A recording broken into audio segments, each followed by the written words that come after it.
নমস্কার, আপনারা দেখছেন নিউজ নাও। সঙ্গে রয়েছে আমি শুভেন্দু। সরাসরি চোখ রাখবো তিনটের সংবাদে। সারা দেশ সহ রাজ্য জুড়ে মহা সমারোহে পালন করা হচ্ছে জনজাতি গৌরব দিবস। বুধবার রবীন্দ্র শতবার্ষিকী ভবনে এ বিষয়ে বিশেষ বক্তব্য রাখলেন মুখ্যমন্ত্রী মানিক সাহা। 2021 সাল থেকে 15ই নভেম্বর এই দিনটিকে বিরসা মুন্ডার জন্মবার্ষিকী হিসেবে পালন করা হয় গোটা দেশে। জনজাতি গৌরব দিবস উদযাপনে প্রধানমন্ত্রী নরেন্দ্র মোদী মুখ্য পথপ্রদর্শক। আজ ঝাড়খণ্ড থেকে এই জনজাতি গৌরব দিবসের ভ্রাম্যমাণ প্রচার শুরু করলেন তিনি। তার দেখানো মার্গেই চলছে এই উদযাপনী আড়ম্বর। দেশের অন্তিম ব্যক্তির কাছে পৌঁছানোর লক্ষ্যে এই জনসচেতনতা কর্মসূচি মূল মন্ত্র হতে পারে। মুখ্যমন্ত্রী জানান, এই অভিযানের মাধ্যমে প্রকল্পের প্রচার ও সচেতনতার পাশাপাশি সুবিধাভোগীদের কাছ থেকে ব্যক্তিগত অভিমত তালিকাভুক্ত করা হবে। এই কর্মসূচিতে গ্রামীণ এলাকার জনগণ, নগর ও শহরাঞ্চলের জন্য নির্দিষ্ট ফেয়ারশিপ প্রকল্পের সচেতনতাও গড়ে তোলা হবে। এছাড়াও এই প্রকল্পে জনজাতি অধ্যুষিত এলাকাগুলিকেও বিশেষ প্রাধান্য দেওয়া হবে। আগামী 26শে জানুয়ারি 2024 পর্যন্ত চলবে এই কর্মসূচি। জনসচেতনতা সুনিশ্চিত করতে এই কর্মসূচি বাস্তবায়নের লক্ষ্যে এই অভিযান শুরু হচ্ছে। প্রকল্প ও পরিষেবা সমূহের সুফল পৌঁছে দেওয়ার লক্ষ্যমাত্রা অর্জনে বিকশিত ভারত সংকল্প যাত্রা কর্মসূচির মাধ্যমে জনসচেতনতা বৃদ্ধির লক্ষ্যে এই যে আজকের এই 15ই নভেম্বর এখান থেকে শুরু হচ্ছে। এই কর্মসূচির যে মেইন উদ্দেশ্য সেটি হচ্ছে যে এই প্রকল্পের আওতায় যারা সুবিধাভোগী অথচ তারা সুবিধাটি পাননি, সেই অন্তিম ব্যক্তিদের কাছে পৌঁছানো, কারণ লেফট আউট কেউ যেন না থাকে। তো সেই কারণেই এই অভিযান এবং প্রকল্পগুলি সম্পর্কে যে তথ্যের প্রচার সচেতনতা গড়ে তোলা, পাশাপাশি প্রকল্পগুলি থেকে উপকৃত সুবিধাভোগীদের কাছ থেকে তাদের যে ব্যক্তিগত অভিজ্ঞতার ভাব বিনিময় ও যোগ্য সুবিধাভোগীদের বিস্তৃত বিবরণ সংগ্রহের মাধ্যমে তালিকাভুক্ত করা। রাজ্যের জনজাতি উন্নয়নের জন্য যথেষ্ট উদ্যোগী রাজ্য সরকার। সেই উদ্যোগেই জুম চাষিদের জন্য চালু করা হয়েছে নয়া প্রকল্প। সরকারি উদ্যোগে জুম চাষের পাশাপাশি ড্রাগন চাষেও যথেষ্ট লাভবান হচ্ছেন জমিয়ারা। তেলিয়ামুড়া মহকুমার মুঙ্গিয়াকামি ব্লকের পাহাড়ি এলাকায় বহু বছর ধরেই জুম চাষ করে নিজেদের সংসার পালন করে আসছে জনজাতিদের একাংশ। বিভিন্ন প্রকল্পের মাধ্যমে জনজাতিদের আর্থিকভাবে সচ্ছল করে তোলার চেষ্টা করছে রাজ্য সরকার। এবার জুমের পাশাপাশি সরকারি উদ্যোগে ড্রাগন ফল চাষ করে লাভবান হবেন জুমিয়ারা। মুঙ্গিয়াকামি ব্লকের বিলাইহাম পাড়ায় বসবাসকারী 36টি রিয়াং পরিবারের আয়ের একমাত্র উৎস জুম চাষ। রাজ্য সরকারের আদিবাসী উন্নয়ন প্রকল্পের ভিত্তিতে জুম চাষের পাশাপাশি আর্থিক উন্নতির জন্য মোট 1000টি ড্রাগন ফলের চারা লাগানো হয়েছে এই এলাকায়।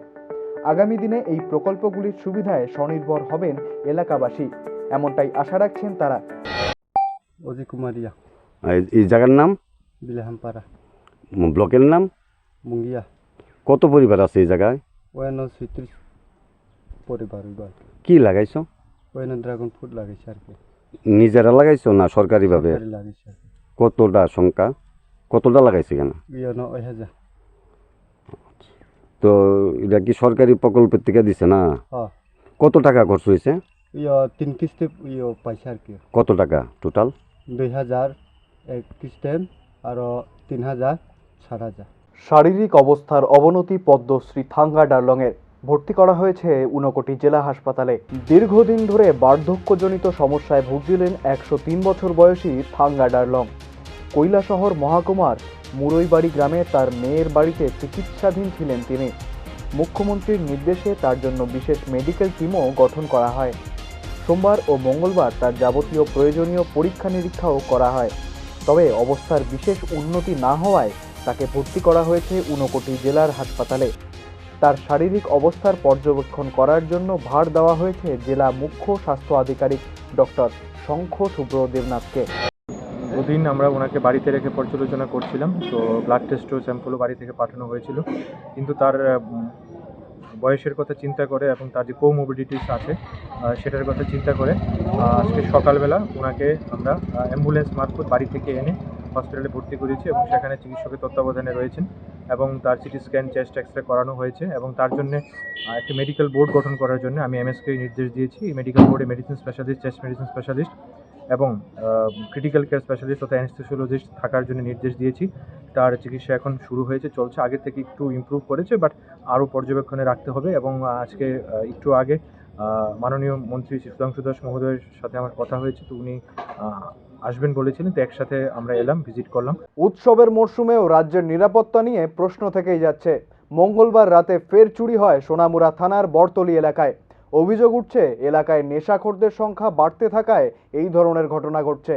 মঙ্গলবার রাতে মঞ্জু সূত্রধর তার মেয়েকে নিয়ে বাড়িতে তালা দিয়ে পাশের পুজো মণ্ডপে গিয়েছিলেন। বাড়ি ফিরে এসে তিনি দেখেন ঘরের জানলা খোলা। সঙ্গে সঙ্গে দরজা খুলে ঘরে ঢুকে দেখেন জানলা ভেঙে ঘরে ঢুকে শোকেস থেকে নগদ 17,000 টাকা এবং একজোড়া সোনার কানের দুল চুরি করে নিয়ে গেছে চোরের দল। ঘটনাটি বুঝতে পেরে মঞ্জু সূত্রধর চিৎকার করে ওঠেন। তার চিৎকার শুনে ছুটে আসেন এলাকাবাসী।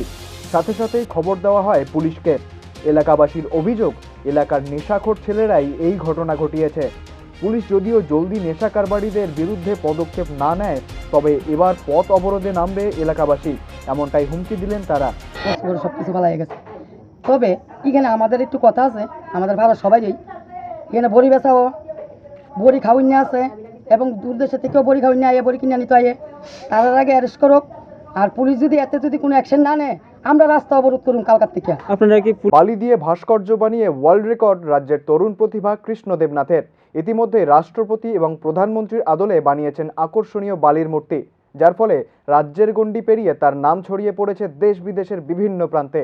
ছোটবেলায় বাকিরা যখন বালি নিয়ে কেবল খেলা করত, তখন থেকেই ওই বালি নিয়ে নিজের মন মতন নানান রকম কারুকাজ করতে শুরু করে শিল্পী কৃষ্ণ দেবনাথ। এরপর নিজের শিল্পসত্তায় শান দিতে নিয়মিত স্যান্ড আর্ট চর্চা করতে শুরু করেন তিনি।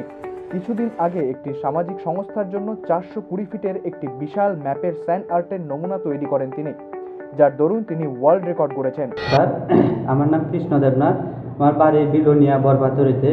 আমি এখন স্যান্ড আর্টের উপরে অনেক কিছু কাজ করছি। তো এই কাজটা নিয়ে আমি আরও অনেক দূর এগোতে চাই, স্যান্ড আর্টের উপরে কাজটা নিয়ে। তো যেমন কিছুদিন আগে আমি একটা কাজ করেছিলাম, যেমন ইন্দ্রনগর ইউনিটি সামাজিক সংস্থায় একটা 420 স্কোয়ার ফিটের একটা বিশাল মাপের একটা স্যান্ড আর্ট করেছিলাম। ওই কাজটা আমি ওয়ার্ল্ড রেকর্ড ইন্ডিয়াতে অ্যাপ্রুভাল পেয়েছি কিছুদিন আগে। তো এই ব্যাপার নিয়ে আমি খুবই আনন্দিত। দিয়ে কিছু না কিছু করতাম। তো তারপরে যখন দেখলাম যে আমাদের ইন্ডিয়াতে একজন বিশাল মাপের একজন আর্টিস্ট ছিল সুদর্শন পট্টনায়ক, তো উনার থেকে ইন্সপায়ার হয়ে আমি আস্তে আস্তে বড় পরিসরের কাজ করার অনেকগুলো সুবিধা পাচ্ছি ওনার থেকে দেখে। তিনটের সংবাদ আজকের মতো এই পর্যন্তই। পরবর্তী আপডেটের জন্য চোখ রাখুন নিউজ নাও এর পর্দায়।